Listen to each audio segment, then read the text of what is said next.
Det vigtigste, når man skal lave en juleturistvideo, det er, at man skal vise byen i december, når det er koldt, for byen til at se attraktiv ud for mulige juleturister og oplyse om forskellige juleaktiviteter.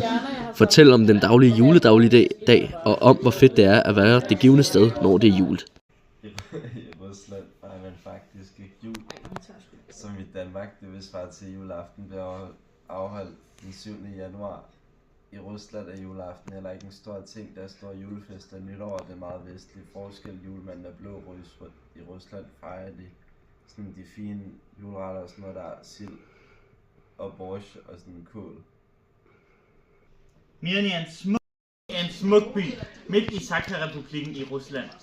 Det er et smukt landskab, og endnu bedre, en kæmpe diamantmine. Kom til Mirny i julen for at nyde det kolde vejr og deres kæmpe store hul. I Mirny er der en skrøne, som siger, at uartige børn får jord fra deres store hul, mens de gode børn finder masser af diamanter i deres flotte mine. I Mirny er der flotte faciliteter, som en smuk kirke, og de har selvfølgelig også en sjov juleborgmester.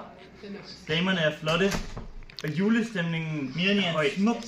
Husk at være artig i år, ellers kommer fader Frost og giver dig frisk kul direkte fra Mirnys store hul.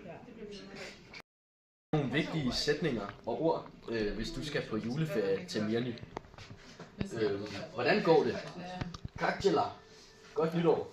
Хорошо, Новый год. Må jeg bede om regningen? Tak. Shit, spasiba. Glædelig jul. Sid Rastjæsvom. Og hvor er toilettet? Gidje toilet. Og nu vil jeg gå ind på nogle rigtig vigtige ord, hvis du skal på juleferie i Rusland. Tak er spasiba. Goddag er strastvuj. Hej er privet. Vi ses er увидимся. Og brød er klip.